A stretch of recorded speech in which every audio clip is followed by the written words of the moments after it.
അങ്ങനെ കാത്തിരിപ്പിനുള്ളിൽ ഡൊമിനിക് എന്ന ചിത്രത്തിൻ്റെ ഒഫീഷ്യൽ റിലീസ് തീയതി ഇപ്പോൾ പുറത്തുവന്നിരിക്കുകയാണ്. ഒപ്പം ചിത്രത്തിൻ്റെ സെൻസറിംഗ് റിപ്പോർട്ടും ഒപ്പം ചിത്രത്തിൻ്റെ ഒഫീഷ്യൽ ടിക്കറ്റ് ബുക്കിംഗ് അപ്ഡേഷനുമാണ് ഇന്നൊരു വീഡിയോ ഭാഗത്ത്.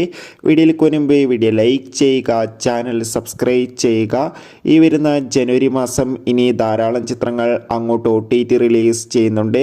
നമ്മുടെ ചാനൽ ഭാഗം പരിശോധിച്ചാൽ നിങ്ങൾക്ക് ആ വീഡിയോയ്ക്ക് കാണാൻ വേണ്ടി സാധിക്കുന്നതായിരിക്കും. മമ്മൂട്ടി, ഗോകുൽ സുരേഷ് എന്നൊക്കെ പ്രധാന കഥാപാത്രങ്ങളായി ഇനി വരാൻ പോകുന്ന ചിത്രമാണ് ഡൊമിനിക്. എല്ലാ സിനിമാ പ്രേമികളും ഒരേപോലെയാണ് ഡൊമിനിക് എന്ന ചിത്രത്തിൻ്റെ ഓരോ അപ്ഡേഷനും അറിയാൻ വേണ്ടി ഏറെ ആകാംക്ഷയോടെ കാത്തിരിക്കുന്നുണ്ടായിരുന്നത്. ഫൈനലി ചിത്രത്തിൻ്റെ ഏറ്റവും പ്രധാനപ്പെട്ട അപ്ഡേഷനൊക്കെ പുറത്തുവന്നിരിക്കുകയാണ്. ചിത്രത്തിൻ്റെ ഒഫീഷ്യൽ ടീസറിനും ട്രെയിലറിനും മികച്ചൊരു അഭിപ്രായം തന്നെ സ്വന്തമാക്കാൻ വേണ്ടി സാധിച്ചിട്ടുണ്ടായിരുന്നു. ഇപ്പോൾ ചിത്രത്തിൻ്റെ സെൻസറിംഗ് റിപ്പോർട്ടും പുറത്തുവന്നിരിക്കുകയാണ്. ചിത്രത്തിന് UA സർട്ടിഫിക്കറ്റാണ് ലഭിച്ചിട്ടുള്ളത്. ഡൊമിനിക് എന്ന ചിത്രം 2 മണിക്കൂറും 32 മിനിറ്റുമാണ് ഉള്ളത്. അതുകൊണ്ട് തന്നെ ഒരുപാട് പ്രതീക്ഷകളാണ് ചിത്രത്തിനുള്ളത്. ചിത്രം ജനുവരി 23-ാം തീയതിയാണ് റിലീസിനെത്തുക. എന്തായാലും ചിത്രത്തിൻ്റെ റിലീസിനായി കാത്തിരിക്കാം. അതോടുകൂടി തന്നെ ഏവരുമേറെ ആകാംക്ഷയോടെയാണ് ഡൊമിനിക് എന്ന ചിത്രത്തിൻ്റെ ടിക്കറ്റ് ബുക്കിങ്ങിനായി കാത്തിരിക്കുന്നത്.